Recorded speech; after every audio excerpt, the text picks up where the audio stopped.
All right, hello, wine-drinking people. Time for more of what I had to drink yesterday. And our good friend Anthony Panoni from the Florida Wine Company was in with some of his new Spanish stuff. He cut his teeth working for Eric Solomon down here, so he knows the wines of Spain very well. Now he's selling the wines of Kermit Lynch, and he's added a few other California things to his book with his new company. He's got a really nice book of fine wines here, the Florida Wine Company. First up, the 2010 Bodegas Eidosela.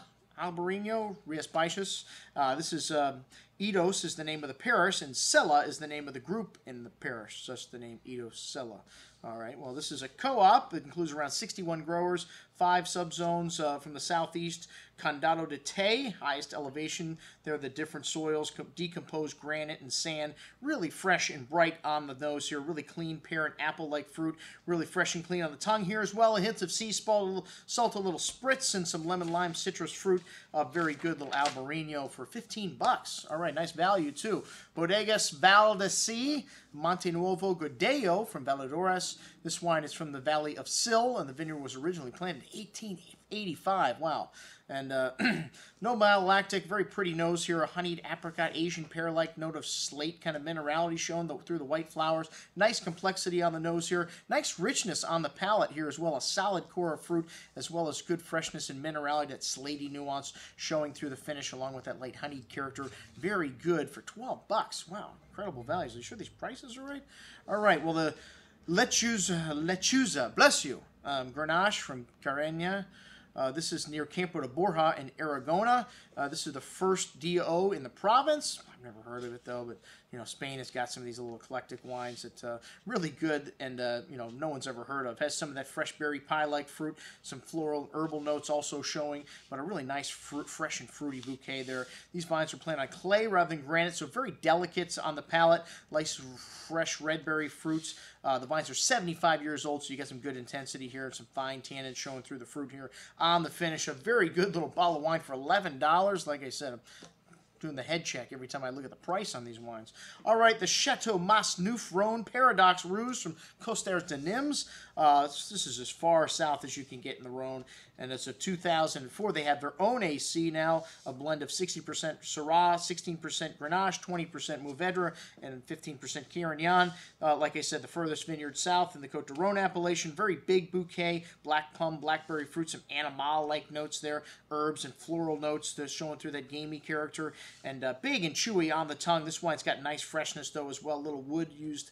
The varietals all fermented separately. Has a short finish, but nice nuance here. Some gamey notes showing through there. Good. Maybe not quite as good as the other wines. And then some California stuff. Rickshaw Pinot Noir. Who named that wine? I don't know. But kind of cool name, I guess. Kind of a colorful package. This is the second tier to the Banshee label. This is a finished wine that they found from really good producers. It just didn't make sense for the Banshee product. So the fruit primarily sourced from the Sonoma Coast, Anderson Valley. Kind of cooler year. This 2010 vintage. A little touch of wood in here as well. Rhubarb and strawberry fruit shown. A touch of spice and floral nuance. Light and pleasant, but maybe a little bit too light for $16.50. A good little wine though. The Banshee Mordecai, proprietary wine. I guess that's the name of the animal anyways, so the hawk-like animal, the white hawk.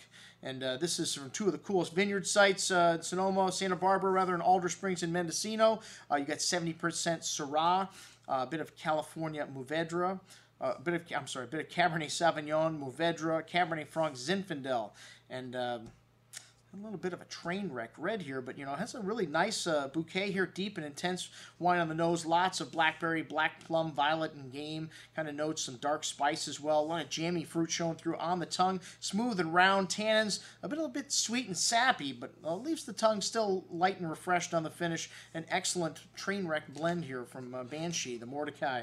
All right, the Banshee Cabernet Sauvignon. This is from Stagecoach Ink Grade on Howell Mountain and made at the Crush Pad facility. There's 3 clones of Cabernet Sauvignon in the mix to get a little complexity, good amount of currant and sweet cassis berry fruit on the nose, a whiff of that fine herbs and dark chocolate. Noted the molasses there as well. Nice complexity on the nose, only 600 cases made. A big and chewy wine on the tongue. Excellent ripeness, round sweet tannins, nice amount of dark chocolate spice, and really fruit-driven wine. Very good stuff. Maybe just a little steep at 34 1/4. And that's what I had to drink with the Florida Wine Company. Anthony, thank you very much. I'm your host, Andrew Lampasoni, signing off for the Wine Watch, saying remember, always drink the good stuff first.